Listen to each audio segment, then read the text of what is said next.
Hi friends, welcome back to my channel. আজকে আমি বেগুনের পাতুরি রান্না করে দেখাবো। এখানে আমি বেগুন কেটে ধুয়ে রেখেছি। এরপর বেগুনগুলোকে ভালোভাবে নুন আর হলুদ মাখিয়ে নিতে হবে।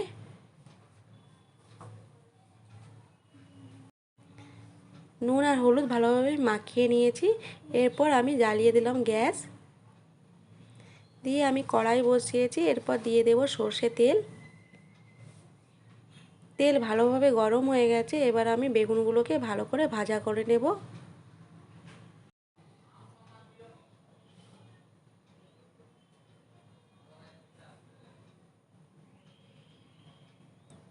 এরপর আমি ঢাকা দিয়ে দেব।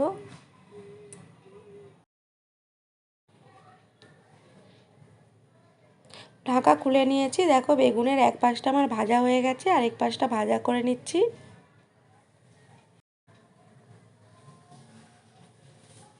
এইভাবে আমি সবকটা বেগুন ভাজা করে নেব।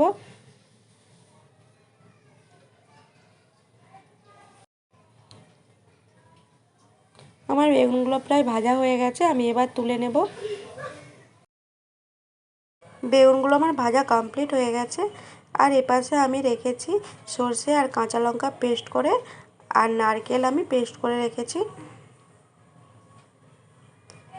আমি কড়াইতে আবারও সর্ষে তেল দিয়ে দেব। এবার দেব কালো জিরে, আর দেব তেজপাতা আর দুটো শুকনো লঙ্কা, আর দিয়ে দেব সর্ষে আর কাঁচা লঙ্কার পেস্ট, আর দিয়ে দেব নারকেলের পেস্ট।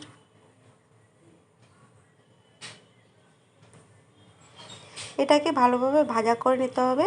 এরপর দিয়ে দেব নুন, আর দেব হলুদ গুঁড়ো আর লঙ্কা গুঁড়ো, আর 1 চামচের মতো চিনি।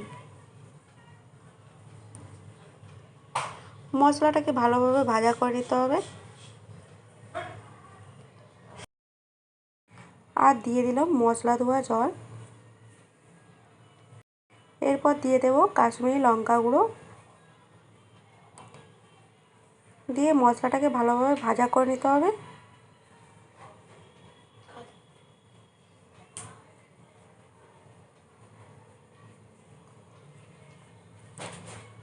মশলাটা আমার ভাজা ভাজা হয়ে গেছে। এবার দিয়ে দেব জল আবারও।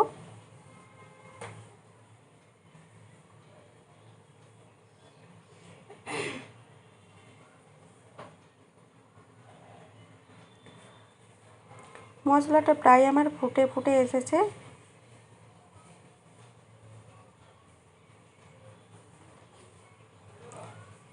এরপর দিয়ে দেব ভেজে রাখা বেগুন।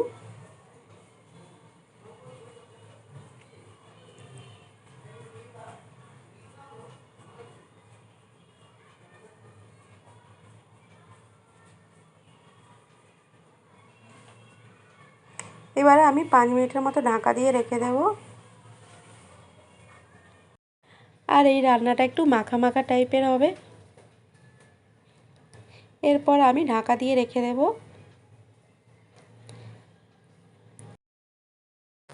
ঢাকা খুলে নিয়েছি। এবার দেখো রান্নাটা প্রায় আমার হয়েই এসেছে। এরপর আমি নামিয়ে নেব। আজকে আমার বেগুনের পাতুরি কেমন লাগলো সবাই কমেন্ট করে জানিও। যদি ভালো লেগে থাকে লাইক, কমেন্ট আর সাবস্ক্রাইব করে দিও।